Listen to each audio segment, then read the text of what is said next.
Welcome from the Katy ISD Office of Professional Learning. My name is Karen Lewis. My name is Nicole Zwar. This video will introduce you to some foundational tips for preparing and delivering professional presentations in a virtual setting. When you're presenting over a webinar or video conferencing platform, small details can make a huge difference in the effectiveness of your communication. The tips that we'll share in this video will help you make sure that your audience is able to focus on the message of your presentation and really connect with your information. Number 1, prepare your presentation space. Start by taking time to prepare your presentation space. Choose a location that will be quiet and free of distraction. Pay attention to the area behind you that will be shown on camera and clear the area of any clutter. If you are sharing your space with others, let them know that you will need a quiet environment for the duration of your presentation. If you are presenting from a computer, place your computer so that the camera is at or slightly above eye level. You want to be able to look directly into the camera to create the sense that you are looking at your audience. The second tip is to ensure that you have adequate lighting. Lighting is an important element of a virtual presentation. You want to place your light source behind your camera or your laptop to make sure that it's illuminating your face and you can be clearly seen. You want to avoid having dark shadows on your face.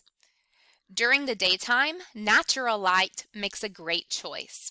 Try to sit facing the window rather than having a window behind you or beside you, which can create shadows. Indoors, a ring light is fantastic if you have one.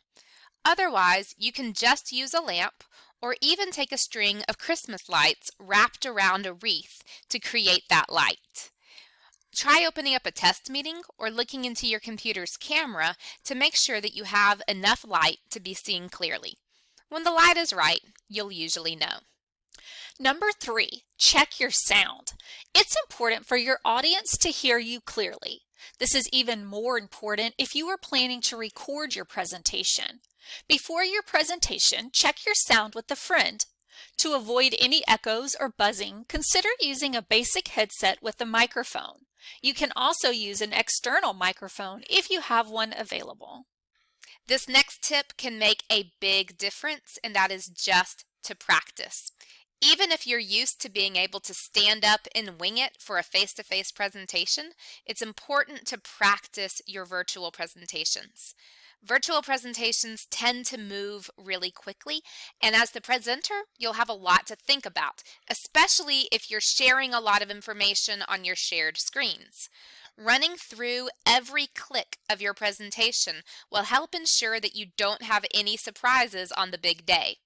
If you record your practice session, even if it's just the introduction, this can give you valuable feedback on how your presentation looks and sounds on screen. Number 5, use a co-host. Whenever possible, have a colleague support you as co-host. Your co-host can help you manage participants, answer questions in the chat, and serve as your support for any issues that might arise during your session. The final tip is just to monitor your meeting on a second device. It's helpful to log into your meeting on a second device or computer. Log in as a regular participant and then just turn off the camera, the microphone, and the volume on that second device. This will give you the participant's view of your session, which is really helpful in making sure that you're sharing the right screen and that you know what your participants are looking at. With all these technical elements in place, remember to still be yourself. Presenting in a virtual space can feel different at first, but with proper setup and practice, you can present online with greater confidence to create meaningful and enjoyable learning experiences for your audience.